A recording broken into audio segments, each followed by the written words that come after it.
This is gonna be a really difficult video to make. I think I'm just gonna go ahead and introduce myself in case this is your first time seeing me. My name is Allison Gomez, and over a year ago I started this YouTube channel to share my journey with cancer and try to help those along the way while I was going through it.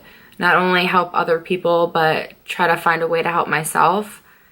So that's what I did. And now I am a year out. This month, actually, I'm a year out from radiation.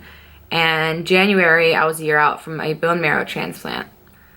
But I can link all that below, but that's not what we're gonna talk about today. Yeah, this is gonna be pretty hard, but you know, the reason that I started all this was to share my journey with you. And just be there for people who don't have anyone or needed to see someone else going through the same thing, or even people that were just curious about it all. Well, today I figured it was time to share some information with you that I've known for a while now. And the reason why I'm making it public is because I feel like I owe you guys that much for the people that have been with me on my journey and know about my transplant and all the chemotherapy and all of my struggles with cancer. At this point, it's not about keeping stuff like this private. I know that a lot of people in the world wouldn't share information like this, but solely I am sharing this information in case there is someone else out there going through the same thing, where they're just curious about it and just don't know. So I guess I'll just get to it at this point. I guess I'll try to find a good place to start. But back when I was first diagnosed with cancer, I was taking these shots monthly to kind of protect my ovaries so that whenever I was doing chemotherapy, the chemo wouldn't attack like my ovaries or my eggs or anything like that, which is an option. If you didn't know, you can do that.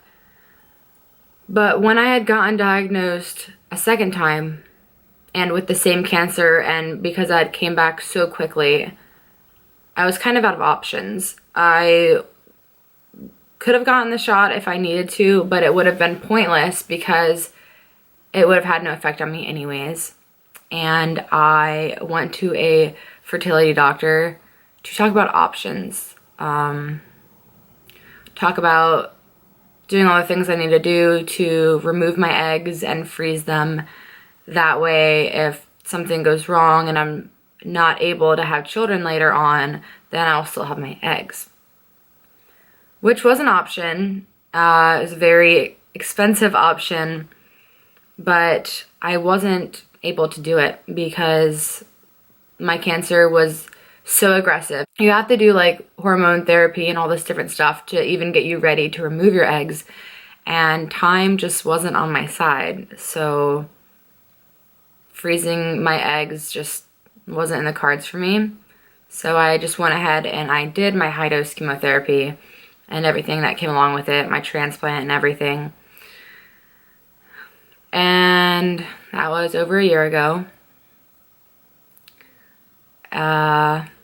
And you know, I think this whole time I've kind of known, but I just wanted some answers.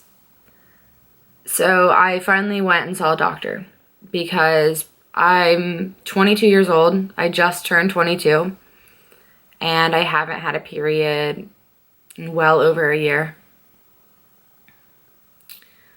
So I went and saw the doctor, and you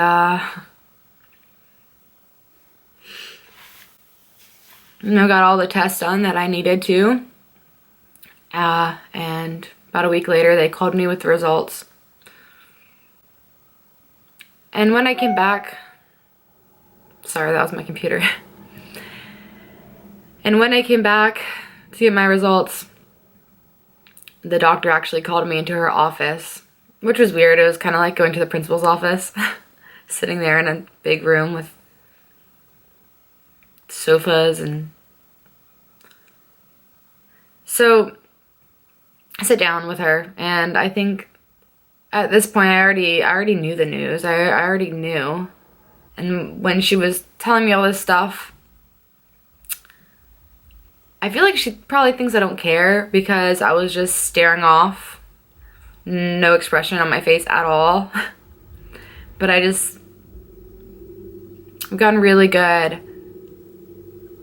at not showing people how hurt I am. So it wasn't until I left and got to my car that I broke down. I have premature ovarian failure, which basically means that I'm not capable of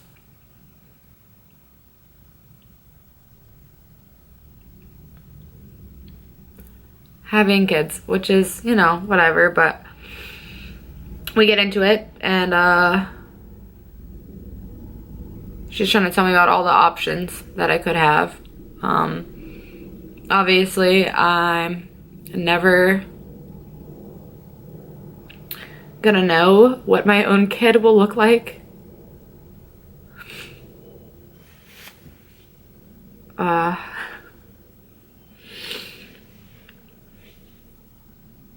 But I have options. She says if I ever wanted to, with a lot of hormone injections, there's a possibility that I could carry someone else's baby. But she says even the first couple times with that, usually it doesn't work. And sometimes it doesn't work at all. So we talked a little bit about adoption. And I had no idea how expensive adoption was. And I don't know if you know, but if you want to adopt a baby overseas, it can cost you $75,000. And if you want to adopt one here in the States, the cheapest you're going to get one for is between $5,000 to $45,000. Now, I'm 22 and I don't want children right now. And this was the tricky part about it, was she was telling me if I do want the option to carry a baby, obviously it not being mine, but with someone else's eggs, we would have to do it soon. And even if it's possible, it'd have to be within like the next 6 years at the max. I'm kind of jumping around. I'm not really going in the order that she told me things. I guess from the beginning, she was telling me how your brain creates these hormones, and they're called FSH. And those hormones are what tell, like in your brain, tell your ovaries and stuff to create eggs and things like that. And a normal person's would be somewhere below 50. And mine is above 200, and it is the highest she said that she's ever seen it. So what that basically means is my brain is working and my brain knows, but my ovaries just aren't receiving the signal, and that's why my levels are so high. It's because my brain just keeps trying and trying and trying and producing all these hormones, and it's just, I'm not getting anything out of it. Like, honest to God, I don't want any children right now. I don't. I'm still figuring out life for me right now. Getting back to a normal life after cancer is not easy. I don't even know if I want to go back to college or try to join the military again.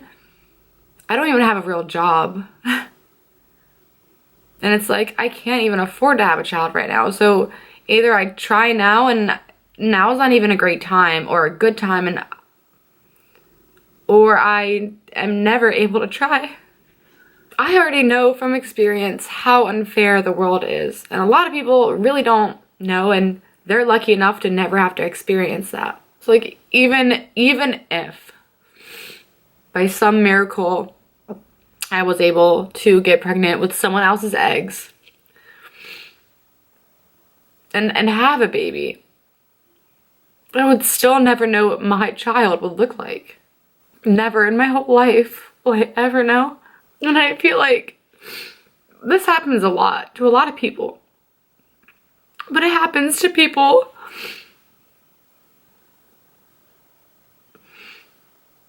that are older, and that's the only one thing that they've had to deal with, which I know is still hard, but it's like I never get a break, ever. It's like one thing after the next. For the people, I guess, that were asking me from the beginning if this would happen, I guess, or whatever. Yeah, it happened. And I guess if you're going through it and you're wondering the same about you, you can't just ask me. Because I have a lot of people ask me, like, well, do you know if I am, or could this happen to me? Maybe, but if you're concerned about it and think that this could happen to you, really the only thing you can do is go talk to a doctor and have them run tests and check it for you. And if it does happen to you, just know that you're obviously not the only one that it happens to. It really sucks when you know you're not the only person going through this, but you feel like you are. And I personally don't know anyone who's gone through even anything that I've been through. Pieces, yeah, here and there. I know a few people. But I feel like these past 2 years I've been through more than I've ever seen one person go through, and I don't even know how I do it. And I hate that I look so strong going through it, because it doesn't make putting it into perspective easy. I just don't know what my plan here on earth is. I like to believe that we all have a purpose, but as a woman, really the sole purpose is to have children. And when people have children, it's the best thing that ever happened to them. It's all they can talk about and changes their world. And I will never know what that feels like. I've had a lot of things in this life taken away from me.